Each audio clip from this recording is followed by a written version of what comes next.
Alam po natin, Commodore, si Senator Robin Padilla, isa po sa mga pinakamatalino, pinakahenyong senador na meron po tayo, no? Siguro, like, ayusin muna natin yung premise na yan. Sobrang galing at sobrang talino nito. Pero kahit papaano po ba, nagkaroon po ba kayo ng pagkakataon na makapag-dialogue sa kanya? Para siguro kahit papaano, kahit sobrang talino na niya, may maipaliwanag kayo na konti na baka hindi pa niya nare-realize tungkol po dun sa West Philippine Sea. Baka lang naman, baka may makuha siya kahit papaano sa inyo. Actually, wala pa kaming naging, merong nagkaroon ng Senate committee hearing I think that was 2 years ago, during still the time of the former commandant, Admiral Abu, wherein Hmm. he argued pa nga na ang China Coast Guard daw is civilian, so dapat daw hindi Yeah. nakikialam ang US Navy dahil nagpadala ng US aircraft na nakita daw ang mga media. So, naging issue yun. So, that was the time na napag-usapan ng West Philippine Sea, and I was with the commandant then trying to explain what happened. Other than that, wala na akong naging personal engagement kay Senator Padilla pagdating sa usapin ng West Philippine Sea.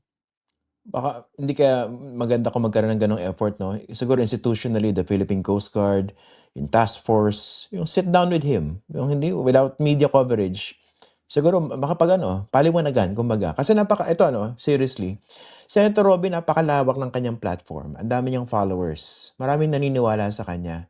At kung merong mga ganitong dangerous narratives that actually inadvertently 'no, eto I'm giving him the benefit of the doubt 'no, inadvertently benefiting China, delikado po, 'di ba? Meron ba gano'ng effort? Don't you think that it's high time to have something like that, dialogue with him? Well, para sa akin, Sir Christian, no, I think that is a very good plan on the part of the Philippine Coast Guard, even the NTFWPS. We exert effort, no, sa mga pagkakataon na we will be requested by the Congress or the members of the Senate to brief them about what's happening in the West Philippine Sea. I think you're correct, no? We just have to be very proactive, offer our intention na magbigay ng briefing sa kanila about what's happening in the West Philippine Sea. Um, Perhaps, no, we can be able to change yung mga perception ng ating mga mababatas pagdating sa West Philippine Sea. Kasi yung naratibo ni Senator Robin, brilliant as he is, basically ito yung naratibo ng mga Duterte. Mas obvious lang magsalita yung mga Duterte, hindi po ba? 'Di ba 'pag tinrack natin yung mga ganyang naratibo. At yung naratibo naman ng Duterte, carbon copy ng naratibo ng China. I don't know whether you Yes. agree with my observation. I mean, I responded to Mayor Baste, Congressman Pulong, sa mga statements nila. Tinawag pa nga ako ni Congressman Paulo Duterte na Chihuahua, no? Dahil sa paniniwala ko daw pagdating sa statement niya about the Typhoon missiles, criticizing the Armed Forces of the Philippines.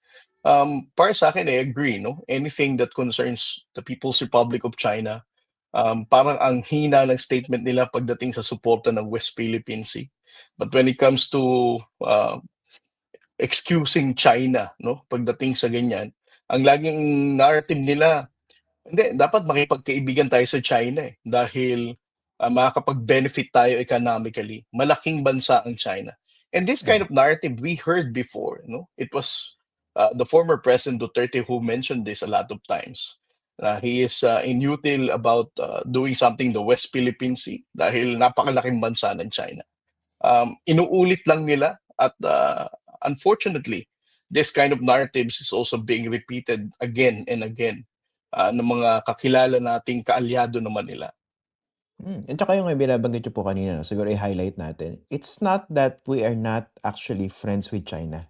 We are friends with China, Yes. okay?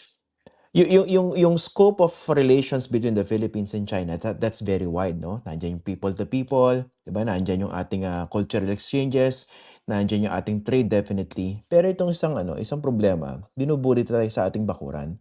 Pero it doesn't mean that we're not engaging China in all other areas, 'di ba? Pero siyempre ilagay din natin sa perspective because during the time of the former president, 'di ba nangako yan ng ilang ilang bilyong tulong, ilang bilyong ayuda para sa ating bansa, 'di ba, investments, pero Sa build, basically build, build projects. support, 'di ba, hindi po ba? So yun nga, yung mga ganyan dapat pinapa-realize sa mga mamamayan natin kasi ano, ito 'no, honestly 'no, people like Robin Padilla is a good communicator. 'Di ba? In their own right. Very, very effective in terms of pushing certain narratives. Kaya nakakatakot po, kung papayagan yung mga ganyan. Kaya mabuti yung ginagawa niyo pagko-correct sa kanya. Mm.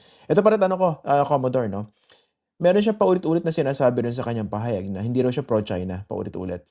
How do you think, that suits the rest of the narrative that he, expressed in that, statement? Well, para sa akin 'no, katulad ng sinabi ni Senator Padilla, maka-Pilipino naman daw siya, pro-Philippines siya.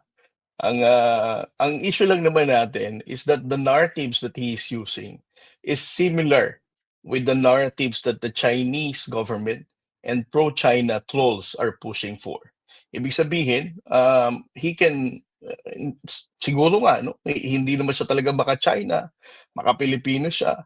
Sabihin na nating inadvertently, nagkataon lang na ang paniniwala or perception ni Senator, Robin Padilla, at some point 'no, aligns with the narrative of these pro-China trolls.